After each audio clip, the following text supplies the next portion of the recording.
একের পর এক বড় বড় ঢেউ, জোয়ারে সাগরের পানি স্বাভাবিকের চেয়েও বৃদ্ধি পেয়ে উত্তাল ঢেউ আকারে তীরে আছড়ে পড়ছে। এতে ভেঙে যাচ্ছে সৈকতের ব্যাপক এলাকা, তছনছ হয়েছে সৈকত পাড়ের রাস্তাঘাট। একই সঙ্গে ঢেউয়ের আঘাতে উপড়ে পড়ছে ঝাউগাছ।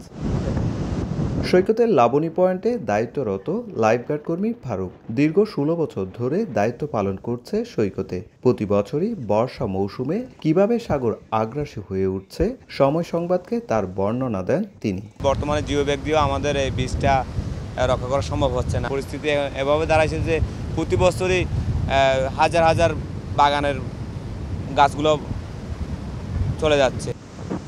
সাগরের ঘাস থেকে সৈকতের দৃষ্টিনন্দন ঝাউবাগান কিছুতেই রক্ষা করা যাচ্ছে না। বর্ষা মৌসুমে লাবণী পয়েন্ট থেকে নাজিরা টেক অংশে ঝাউগাছ উপড়ে পড়ছে। সৈকতের সমিতিপাড়া ডায়াবেটিক হাসপাতাল, বালিকা মাদ্রাসা, শৈবাল ও লাবণী পয়েন্টে ভাঙন তীব্র হচ্ছে।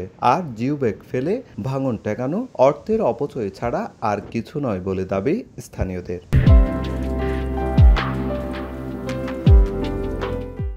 ঝাউবাগান এক প্রকার বিলুপ্তের মুখে এবং জিও ব্যাগ দিয়েও আমাদের এটা রক্ষা করা যাচ্ছে না। পানিলে জি ব্যাগ থাকে না, পানি মারি দিলে জি ব্যাগ নামে যায় আর কি। এই জি ব্যাগ দিয়ে কিছু হবে না, জি ব্যাগ দিতে গেলে অনেক দেয়া লাগবে।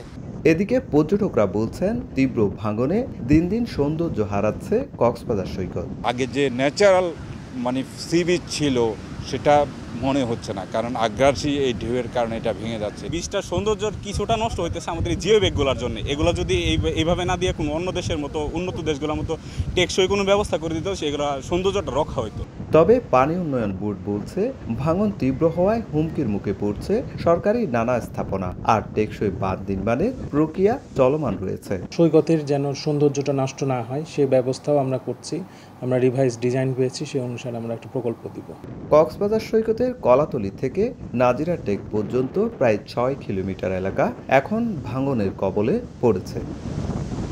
প্রতি বছর বর্ষা মৌসুমে আগ্রাসী হয়ে উঠছে সাগর, তছনছ করছে রাস্তাঘাট, তছনছ করছে ঝাউবীথি। জিও ব্যাগ ফেলেও রক্ষা করা যাচ্ছে না সাগর পাড়। তাই দ্রুত সময়ের মধ্যে টেকসই বাঁধ নির্মাণের দাবি পর্যটন সংশ্লিষ্টদের। সুজাউদ্দিন রুবেল, সময় সংবাদ, কক্সবাজার।